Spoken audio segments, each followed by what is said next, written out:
8 years of silence didn't make him gentler, it only taught him how to hunt better. That night, when the apartment door exploded open, I understood I wasn't that trembling child anymore. He charged in like a storm, but this time I had fire, I had skills, and a team on speed dial. If you've ever turned fear into discipline, stay until the end because the metallic click of handcuffs closing is where this story truly ends. My name is Harper Quinn, and I grew up in Cedar Ridge, a small harbor town carved into the Washington coastline where the Pacific fog rolls in thick as wool most mornings. Back then, before everything shattered, our house smelled of salt spray and coffee grounds, of my father Owen's flannel work shirts soaked with diesel and brine from his fishing boat. He'd wake at 4:30 every morning, and I'd hear his boots on the creaky stairs, the soft click of the thermos lid, his whispered, "Love you, kiddo," through my bedroom door. My mother, Lila, worked part-time at the town library, her fingers always stained with ink from date stamps, her voice soft as the pages she handled. She was our anchor, the one who kept us moored when Dad's moods swung with the tides and fishing seasons. In those early years, she'd read to me every night, her voice weaving stories while rain drummed against our windows and the foghorn from Deception Point Lighthouse groaned through the darkness. Dad taught me to read the water before I could properly read books. "See how the current pulls there, Harper. That's a riptide forming, and those birds diving means the herring are running shallow." His hands, scarred and thick from decades of nets and lines, would guide mine on the boat's wheel. The ocean was our church, he'd say, and respect was our only prayer. The town itself was a postcard that never changed the marina with its bobbing masts, the diner where loggers mixed with fishermen over coffee thick enough to float a spoon, the elementary school where everyone knew everyone's grandparents. We were middle class by Cedar Ridge standards, which meant we owned our house. Dad owned his boat, and there was always food, even if it was usually whatever Dad pulled from the sea. Then came that October storm, the one the Weather Service didn't see coming until it was already eating boats whole. They call them bomb cyclones now, but back then it was just a freak storm, a sudden pressure drop that turned the Pacific into a giant's fist. Dad had gone out despite Mom's pleading the mortgage was due and the salmon were running their last week.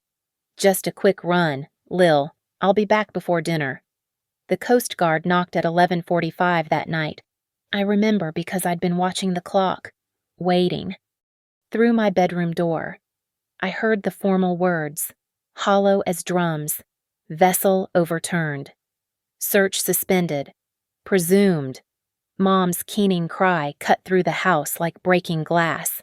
I found her on the kitchen floor, still clutching the dish towel she'd been holding, as if that small domestic anchor could somehow pull Dad back from wherever the ocean had taken him.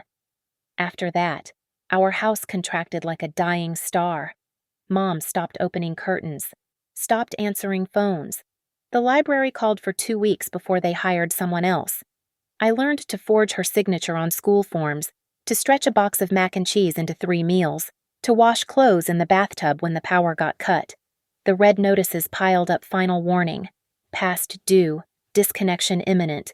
I was 12 years old, and I became the adult overnight, while my mother became something else entirely not quite gone, but not quite there, like she was underwater and I could only see her blurred outline.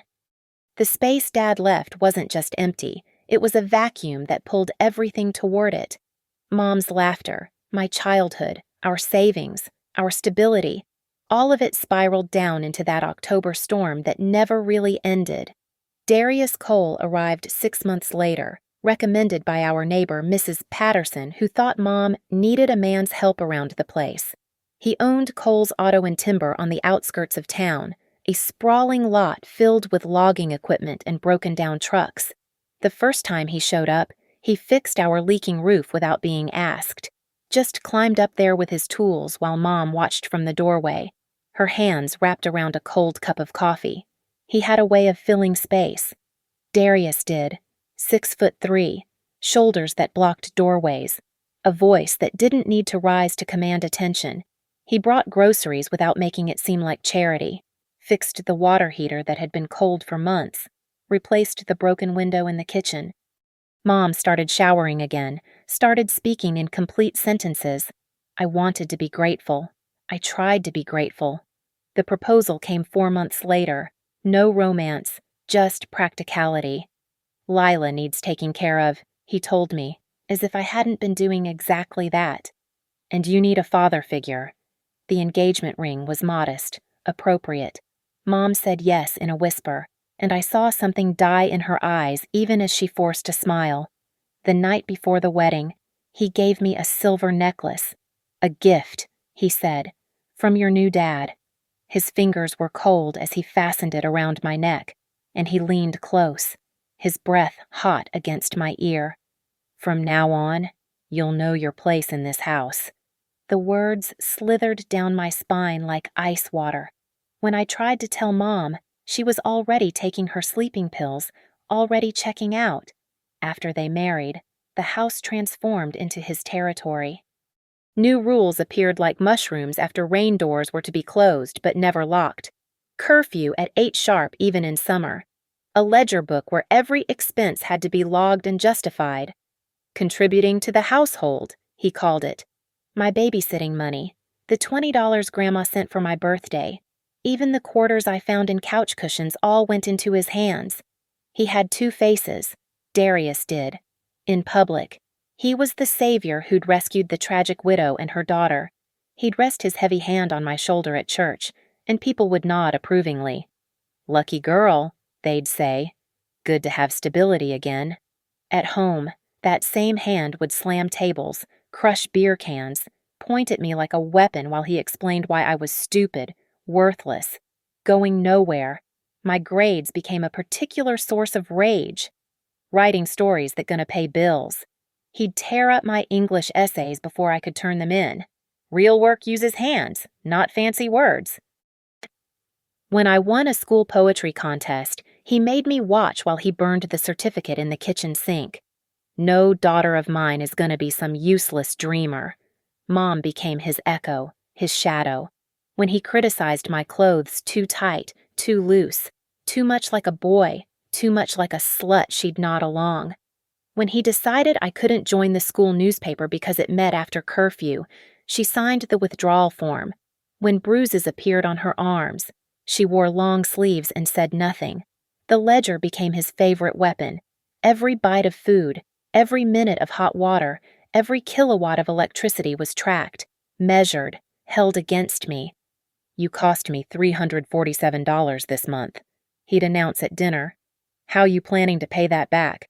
I started skipping lunch at school, saving the money to reduce my debt. Started showering at the gym after PE. Started doing homework by streetlight to keep the electricity bills down. But it was the silence that hurt most.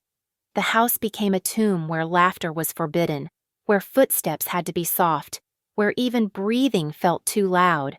He'd installed this invisible prison bar by bar, and we'd helped him do it. Mom and I, by being too broken to fight back. At 17, I won the county essay competition. The certificate came with a $100 prize and a recommendation letter for college applications. I made the mistake of bringing it home, thinking maybe this time would be different. Darius held the certificate up to the kitchen light, studying it like evidence of a crime. Then he tore it in half, then quarters, then eighths, letting the pieces flutter onto my dinner plate. You think you're special. He didn't raise his voice anymore. He'd learned that whispers cut deeper. You think pretty words make you better than us? He slammed his palm on the ledger book. Says here you owe me $800 this month. That prize money handed over. Plus your Dairy Queen check, all of it. I'd been saving secretly, hiding cash in a tampon box, planning for escape. But he'd found that too. Stealing from your family, he called it, though the money had my name on every paycheck stub. Mom sat at the table, studying her hands like they held answers. When I looked at her, begging silently for help, she just whispered, "Don't make it worse, Harper." My 18th birthday came on a Tuesday. No cake, no song, just a manila envelope at my breakfast spot. Inside application forms for the local community college's secretary program, already partially filled out in his blocky handwriting. You'll live here, save money, he announced. Take morning classes, work afternoons at the shop doing my books. Course fees come out of your wages. Room and board, too. I stared at those forms, seeing my future shrink to the size of his grip. 4 more years minimum in this house, then a lifetime tethered to his business, his rules, his ledger. My hands shook as I set the papers down. I need to think about it. The backhand came fast, knocking me off the chair. Nothing to think about. You sign those today. Blood filled my mouth, copper and defeat. But as I pushed myself up, something else filled me too, a wild, desperate clarity. That night, I lay awake listening to the police scanner in Dad's old workshop. Darius had forgotten about that space, too cluttered with painful memories to bother claiming. Through the static, I heard dispatch calls for car accidents, domestic disputes, medical emergencies. Then something different recruitment announcement for the Cascade Fire Crew's Wildland Firefighter Program, specifically seeking heli-tac personnel, helicopter-deployed firefighters for remote blazes. Training started in 3 weeks. Housing provided. I filled out the application by flashlight in the workshop, using the library's computer during lunch to submit it online. The physical requirements were brutal pack tests, altitude training, emergency medical certification. I didn't care. I'd carry molten rock barefoot if it meant leaving this house. The acceptance email came to my school account 10 days later. Report to Deschutes National Forest Station by 600 hours, March 15th. Bring only personal essentials. Everything else provided. I printed it at school, folded it small, carried it like a talisman.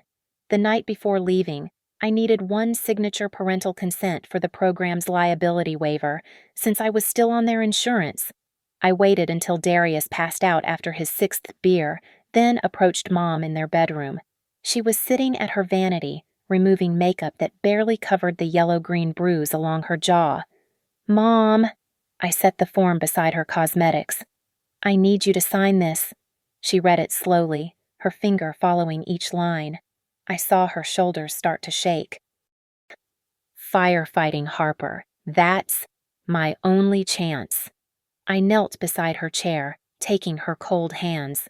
You know what happens if I stay. You know what I become. Her eyes filled, spilled over. He'll be so angry. I'll be gone before he wakes up. Tell him I ran off. Tell him anything. But please, Mom, please. She picked up the pen with trembling fingers. For a moment, I thought she'd refuse. Then she pressed hard, signing her name with more force than I'd seen her use in years. Take the $400 in my jewelry box, she whispered. It's from selling my mother's ring. He doesn't know about it. I hugged her, feeling her bones through her nightgown. Come with me. I can't. She pulled away, already retreating into herself. But you can. You have to. I left at 4 a.m, stepping over the creaky boards I'd memorized, carrying everything I owned in Dad's old duffel. The silver necklace Darius gave me, I left on the kitchen table, coiled like a dead snake beside his precious ledger. The Deschutes training camp was hell-designed by someone who understood that real fire was worse.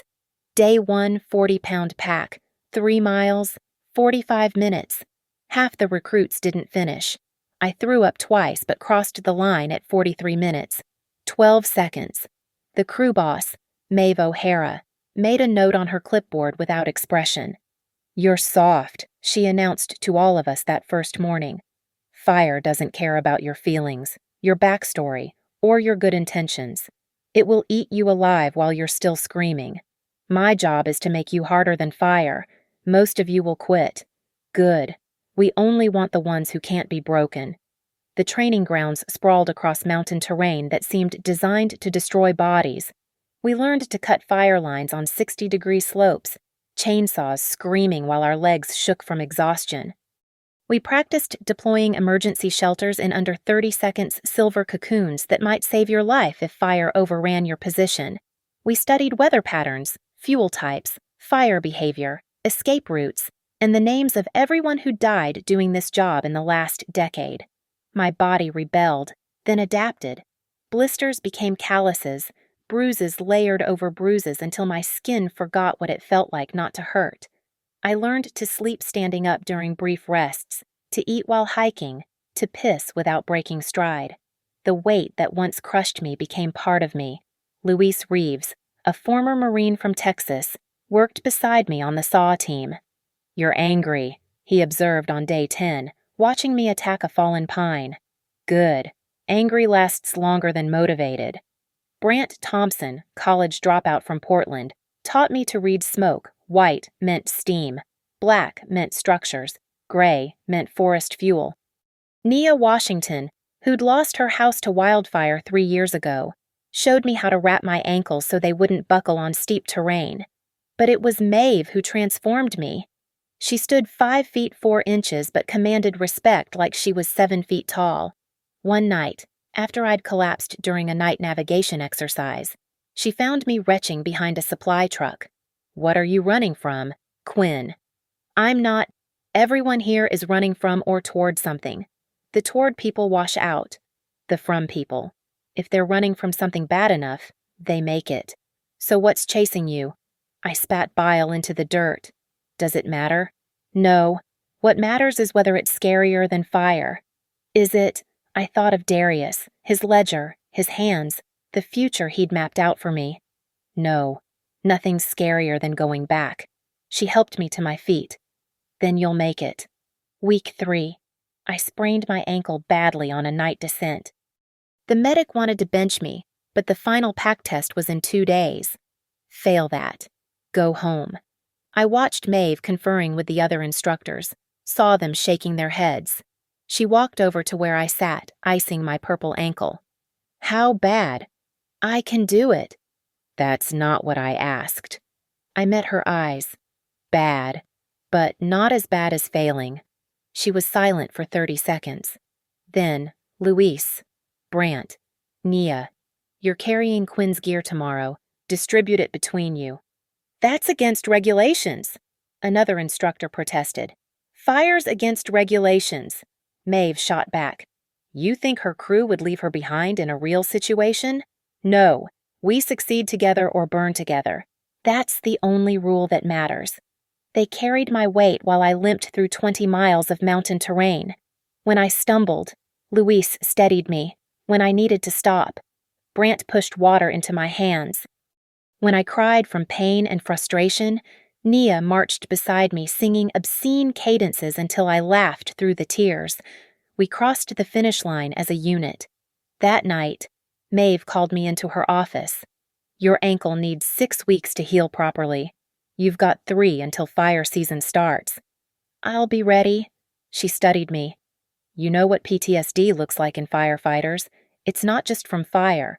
It's from losing people, from making wrong calls, from surviving when others don't." She tapped a stack of files. "Half my crew has trauma before they even see their first flame. You want to know why I picked them anyway?" I nodded. "Because people who've already been through hell know how to navigate it. They don't freeze when shit gets bad. They've already got their mental escape routes mapped." She handed me a satellite communication device. "This is an inReach, GPS, weather, emergency beacon. Program my number in there. Not just for fire. For whatever. We don't leave crew behind. Quinn. Not in the field, not in life. The last week, we fought controlled burns. Real fire, real heat, real fear. I stood on that line, feeling the dragon's breath on my face, and understood something fundamental. I'd been preparing for this my whole life. Every moment of surviving Darius had been training. He'd taught me to endure pain, to think despite fear, to find breathable air in suffocating spaces. Fire was just another abuser. But this one, I was equipped to fight. After 2 fire seasons, I moved into a small apartment in Riverside Flats, just outside Vancouver, Washington, close enough to respond to calls, far enough from Cedar Ridge to breathe. The place wasn't much second-floor walk-up, water-stained ceiling, radiator that clanged like a ghost, but it was mine. No ledger, no curfew, no footsteps to fear. I called home every Sunday at 2 in the afternoon, when I knew Darius would be at the shop. Mom's voice grew thinner each week, like paper worn from too much handling. "How are you?" "Mom." "Fine, honey. Everything's fine." But fine had tells.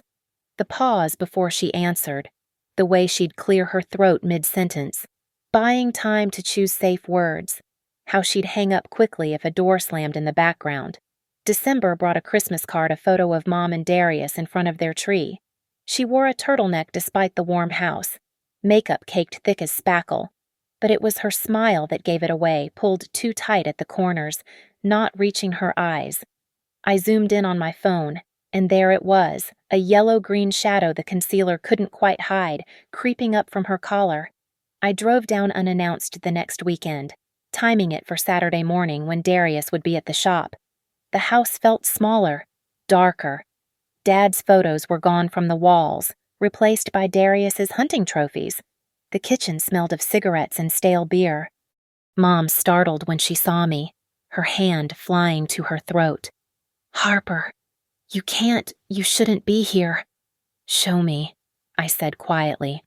"Show you whatever you're hiding under that scarf." Her fingers trembled as she unwound the fabric. Fingerprint bruises circled her neck like a purple necklace. Older ones, yellow and green, spread down toward her collarbone. "How long?" "It's not. He's just stressed. The shop isn't doing well, and how long?" She collapsed into a kitchen chair. "Since you left. He was so angry. Said I helped you betray him. Said I needed to learn loyalty." I pulled out my phone, started documenting the bruises. She grabbed my wrist. "You can't. He'll know. He'll what, kill you, Mom? Look at your neck. He's already trying." From my pocket, I produced a business card for the domestic violence hotline, another for a shelter in Olympia. "They can help you leave. Today. Right now. I have money saved. I can't." She tucked the cards into her purse like they were contraband. "This is my life, Harper. My choice." "Your choice. Or are you just too scared to see you have other options?" The front door opened. Darius filled the frame. Home early. Suspicious already. His eyes tracked from me to Mom to the scarf on the table. Well, the runaway returns. He stepped closer, bringing the smell of motor oil and menace. "Your mother and I were just discussing your selfishness the other day, how you abandoned your family obligations." "My obligations?"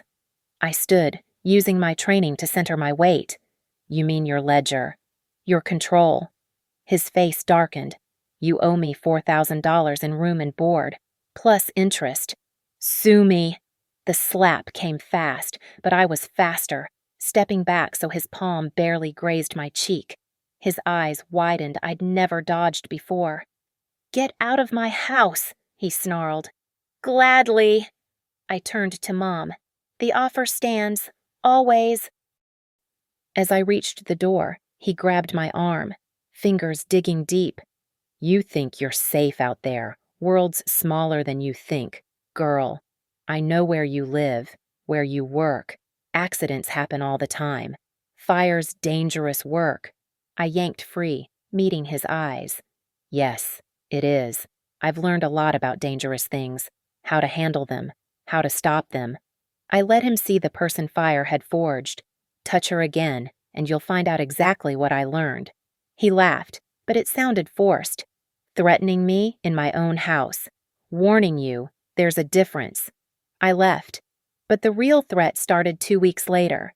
Silent calls at 3 a.m, cigarette butts Marlboro, his brand arranged in an X beneath my apartment window, photos of my apartment building sent from anonymous emails.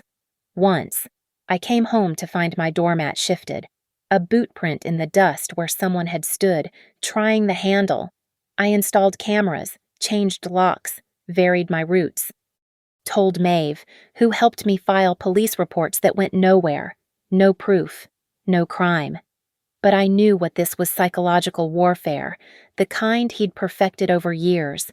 He wanted me looking over my shoulder, jumping at shadows, wearing down until I broke or made a mistake. The worst came in February, an email with photos from Mom's phone, pictures of bruises I hadn't seen, fresh ones. The subject line, "Your fault." I called Mom immediately. "Did he take pictures of you?" Silence. Then, whispered, "He said if you don't come back, don't pay what you owe, they'll get worse." Mom, listen to me.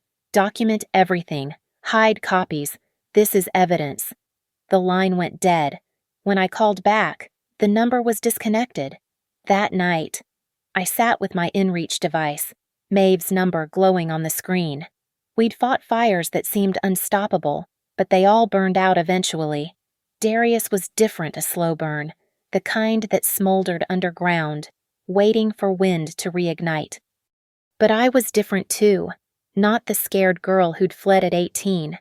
I had skills, a team, a purpose, and most importantly, I had patience. Darius thought he was the hunter, but he'd trained me too well. I was done being prey. The rain hammered my windows like fists that night in March, wind rattling the old frames.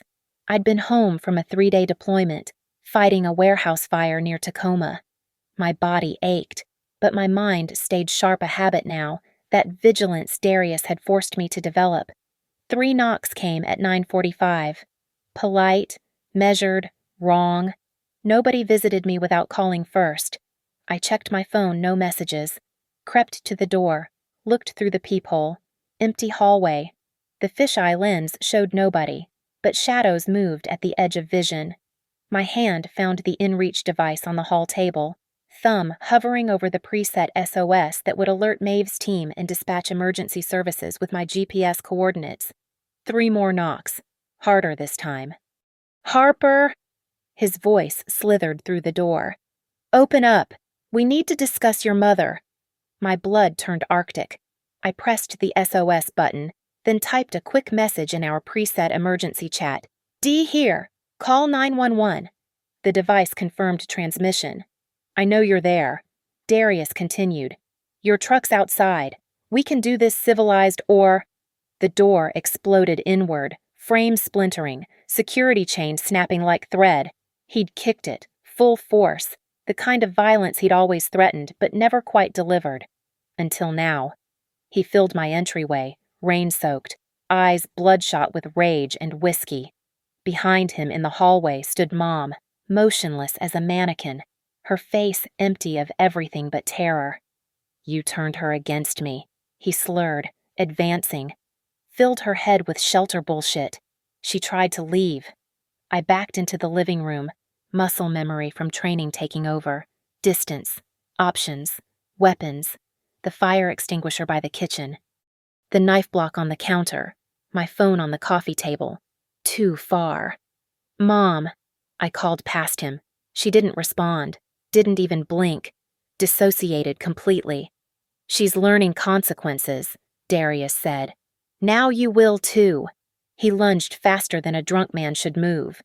I sidestepped, using his momentum against him, but he'd been in bar fights before I was born. His elbow caught my ribs as he passed, spinning me into the wall. Picture frames shattered. "Fight back," he growled, turning. "I know you want to. Show me what your little forest camp taught you." I grabbed the table lamp, swung it like a club. He caught it, yanked it away, threw it through my window. Glass exploded outward into the rain. Cold wind howled in. "That's destruction of property," I said, trying to buy time. "The cops aren't coming." He pulled out Mom's phone, showed me the screen. She'd texted me, "Everything's fine. False alarm. So sorry. You made her send that after you called emergency on me." "Yeah, cops think you're crying wolf now." But he didn't know about the inReach, about Maeve's team. I just needed to survive until he charged again. This time I was ready. As he reached for my throat, I dropped low, drove my shoulder into his stomach, used his weight to flip him over my back. He hit the coffee table, wood cracking. I scrambled for the kitchen, grabbed the small fire extinguisher from under the sink. When he stood, I pulled the pin and blasted him full in the face with chemical foam. He roared, blinded, swinging wild. My elbow found his thigh. Hitting the nerve cluster Maeve had taught us a takedown point for combative victims. His leg buckled. He went down hard but caught my ankle, yanking me down too. We hit the floor together. His hands found my throat, squeezing. Black spots bloomed in my vision. My left shoulder screamed as it popped dislocated from the fall. But my right hand found my phone on the floor. Muscle memory typing SOS, sent to the emergency chat. Location shared. His grip tightened. The world grayed.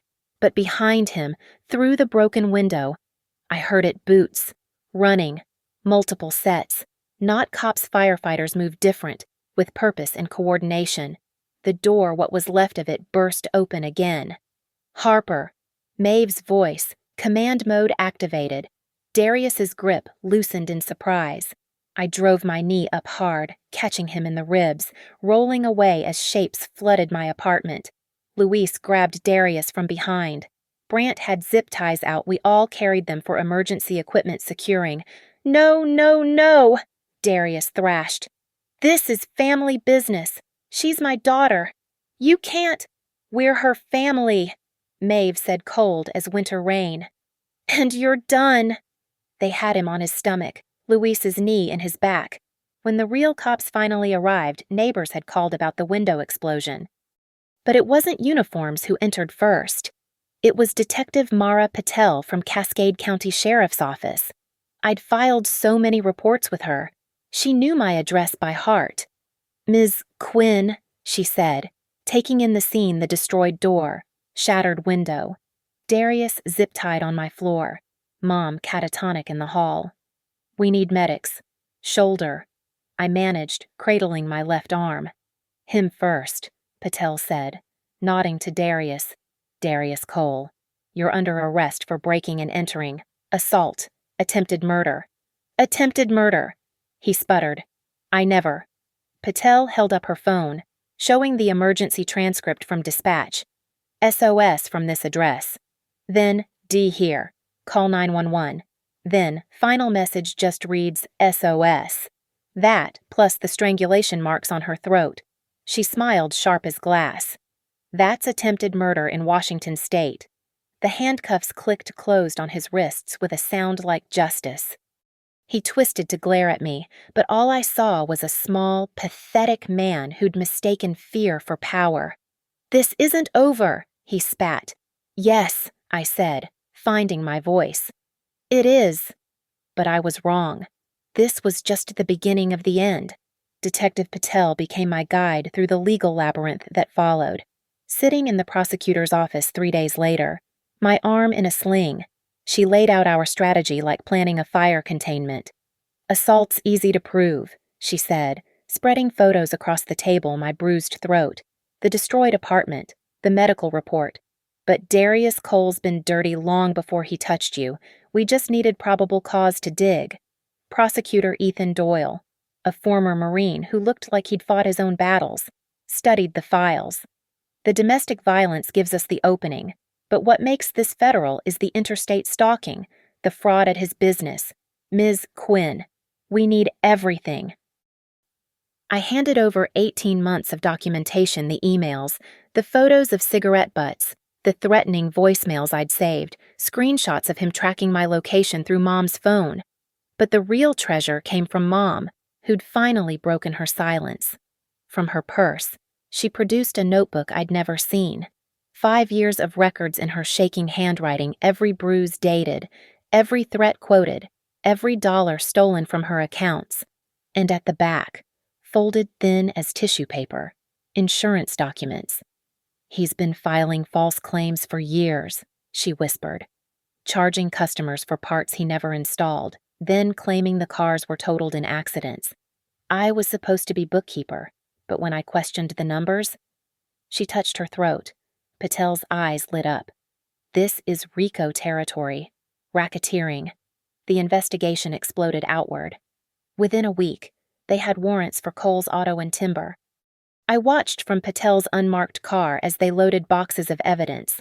Nia and Luis sat with me, my unofficial bodyguards since the attack. They found the VIN stamping equipment, Patel reported, sliding into the driver's seat. He's been replacing vehicle identification numbers, selling stolen cars as salvage rebuilds. Your mom's records match perfectly with the doctored paperwork. But Darius had made bail his brother putting up the shop as collateral. The restraining order meant nothing to someone facing 20 years. Patel assigned a patrol to check on Mom, moved her to a safe house. But I knew Darius. He'd rather burn everything than lose control. The call came at 2:15 in the morning, 2 weeks before trial. Harper. Mom's voice, but wrong. Mechanical. Mom, where are you? He wants his ledger back. The original one. From when you were a girl. Says you stole it when you left. My blood froze. I had taken it evidence of years of financial abuse. Every penny he'd stolen from my childhood. It was in my fire safe, waiting for trial. Where is he? Behind the shop. Says come alone, or a muffled cry. I was already moving, grabbing the ledger, my phone, the inReach. But I also triggered the macro I'd programmed one button, and it sent our code to Maeve, Luis, Brandt, Nia, and Patel. Active situation, Cole's auto, Mom in danger. The drive took 40 minutes. I didn't go alone, that would be stupid. But I arrived first, pulling into the back lot where we used to store logging equipment. Darius stood by a burn barrel, flames already consuming papers. Mom knelt beside him, zip ties on her wrists. The ledger, he called out. Throw it. I held it up. Let her go first. You think you have leverage? He grabbed Mom's hair, yanked her head back. You cost me everything. My business, my reputation, my freedom. Your little investigation found everything except the real books. He gestured to the burning barrel. 12 years of evidence. Gone. The prosecutor has copies of everything. Of what your mother stole? Not the originals. Not the ones with her fingerprints all over the fraud. His smile was feral. She signed every document I told her to. She's as guilty as me, legally speaking. Mom's eyes widened. The truth hit us both he'd made her complicit. Used her signature to protect himself. If the originals burned, it was her word against his, and her name on every crime. So here's the deal, Darius continued. The ledger for your mother. Then you both disappear. Tonight, forever. Or I take her down with me. I stepped closer, saw the second barrel behind his truck. More documents. Our entire history of abuse, ready to burn. But I also saw something else, Luis's shadow sliding along the fence line. Maeve's truck, lights off, creeping up the access road. Shh, you know what I learned fighting fires? I asked, moving slowly forward. Sometimes, to stop a burn, you need to remove the oxygen. I threw the ledger not to him, but into the barrel. The old paper caught instantly, flames surging. Darius roared, shoving Mom aside, rushing to save his leverage. That's when I grabbed the fire extinguisher from his own wall, the industrial kind, and blasted both barrels. Chemical foam exploded everywhere. Darius, lunging for the ledger, got a face full of it. He swung blind, caught me across the jaw, sent me spinning, but my team was already there. Luis tackled him from behind.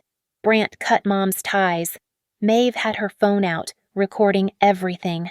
And Patel, beautiful Patel, walked up with an evidence team, wearing a wire the whole time. Darius Cole, she announced. You're under arrest for kidnapping, extortion, witness tampering, and conspiracy to destroy evidence. Oh, and that confession about making your wife sign fraudulent documents, that's coercion. Means she's a victim, not an accomplice. The trial was set for June, but Darius had one last card to play. He organized a customer appreciation BBQ at his shop 3 days before court, inviting half the town. Playing the victim, the local businessman destroyed by vindictive stepdaughter. Some people bought it. Small towns love their martyrs. I walked straight into that party. The crowd went silent as I approached. Darius stood by his prized truck, spatula in hand, playing the gracious host. His lawyer had coached him well humble clothes, tired eyes, the image of a broken man. Harper. He said my name like poison wrapped in honey. "This is a private event." "Public property," I replied, setting my portable speaker on his truck hood. Just wanted everyone to hear something. I hit play. His voice filled the yard, crystal clear from that night at my apartment.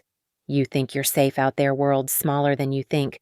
Girl, I know where you live, where you work. Accidents happen all the time."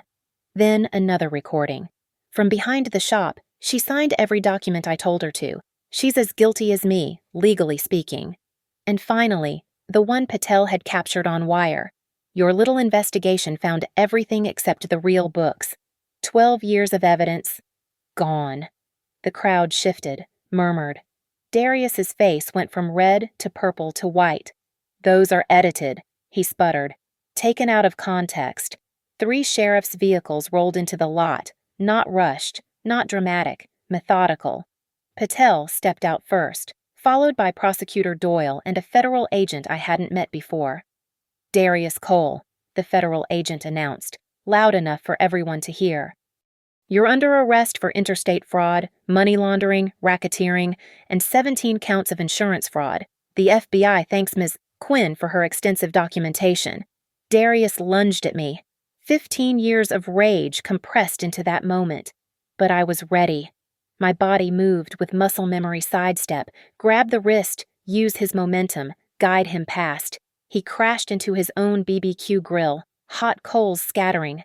When he scrambled up, swinging wild, I dropped low and swept his legs, a move Maeve had drilled into us for unstable victims. He went down hard on his back, wind knocked out. And that's when Patel stepped in with the cuffs. The click they made, that metallic snap of justice, was the sweetest sound I'd ever heard. 15 to 20 years, Doyle told me later at the station. With the federal charges stacked, possibility of parole after 12. Your mother's testimony, combined with your evidence, sealed it.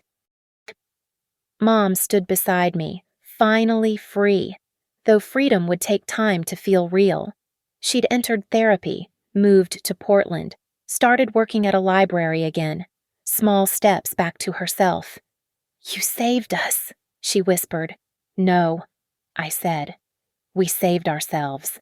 6 months later, I stood on a ridge in the Cascades, watching a controlled burn we'd set to protect the valley below. Fire danced through the underbrush, consuming dead wood, clearing the way for new growth. Luis worked the line to my left, Nia to my right. Maeve supervised from the command post, her voice calm in our radios. "Looking good. Harper, let it burn another 50 yards, then cut it off at the creek." Fire had been my escape, but it became more than that. It taught me that sometimes destruction clears the path for renewal, that teams can be stronger than families, that courage isn't the absence of fear, it's moving forward despite the terror. My phone buzzed. A text from Mom, a photo from her new apartment. She was smiling, really smiling, holding a cup of tea and a book. "Thinking of you, my brave girl." I thought about Darius in his federal cell, about the ledger that started it all, about the father I'd lost to the sea and the stepfather who'd tried to drown me on dry land. But mostly, I thought about now the weight of my pack, the heat on my face, the crew that had become my chosen family. The inReach on my belt had Maeve's number still programmed for emergencies. But these days, I used it more for check-ins, for got home safe messages, for sharing sunset photos from fire camps. The device that had saved my life now just connected it to others. "Quinn," Maeve called over the radio. "You good?" I watched the fire consume the last of the dead brush, watched it hit the creek and die, watched the smoke rise and dissipate into nothing. "Yeah," I said, meaning it completely for the first time in my life. "I'm good." The click of the radio signing off sounded like freedom. Like ending, like beginning, like the sound of handcuffs closing on the right wrists. Thank you for listening to my story. I'd love to know where you're hearing this. Drop a comment below and let's connect.